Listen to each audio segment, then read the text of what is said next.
All right, so today I'm working on my mom's car. As you can hear, the lifters are making a lot of noise. So I'm gonna do lifters on it. So here's the before, and then we'll have an after.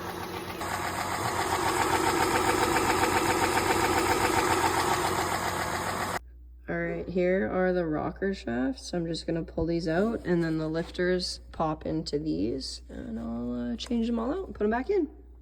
Okay, here's the rocker shaft. These are the lifters in here.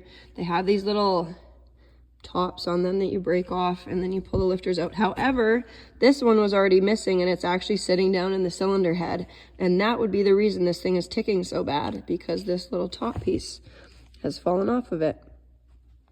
Okay, there is that missing piece.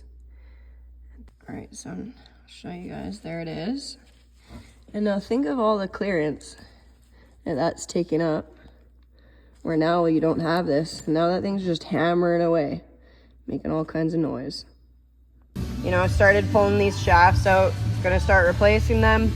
And then when I went to take this side apart, I noticed that the rocker actually is worn into the tower. Now you add this extra bit of movement, and it's gonna move too far, break those off, and start making noise again. Oh wow, that's really close up.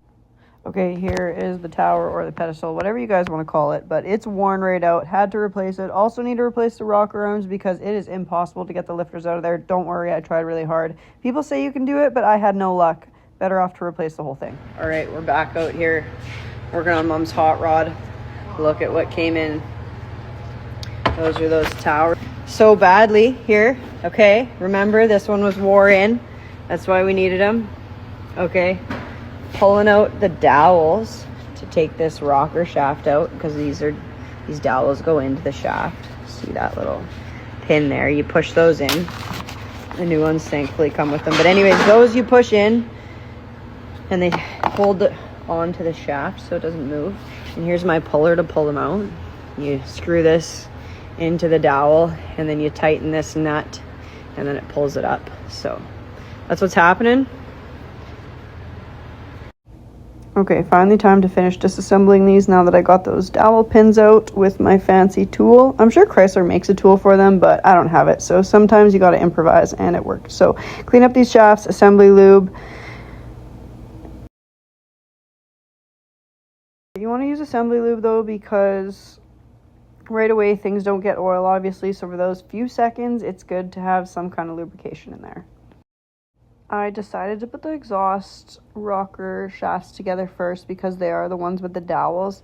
I ended up just using channel locks to push the dowel pins in, which I later on ended up needing Levi to come help me, because you try to line them up with the holes in the shafts at the same time as pushing them down, and watching to make sure that they're in the right spot can be kind of challenging to do by yourself, and you have to push pretty hard to get them to actually go in.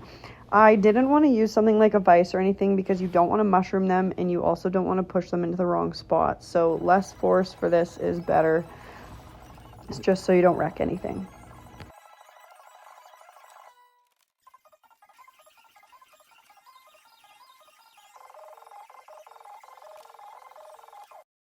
Now time for the intake side. I just set everything out so then they all just went together nicely. You just kind of lift them up and slide the shaft through them.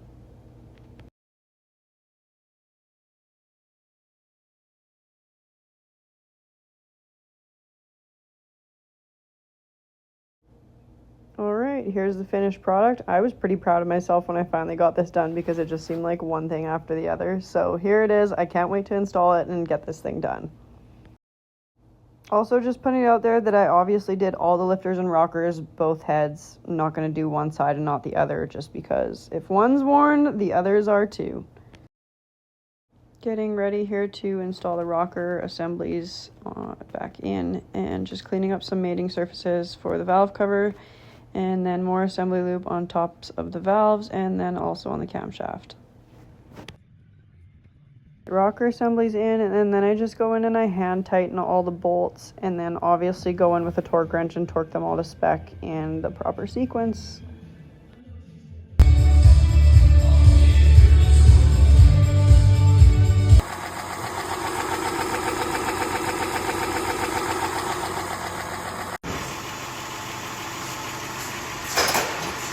Running? Yes, very quiet. Sounds like crickets. Well, they would also whispering. They might also compare it to a church mouse. Oh. Yes.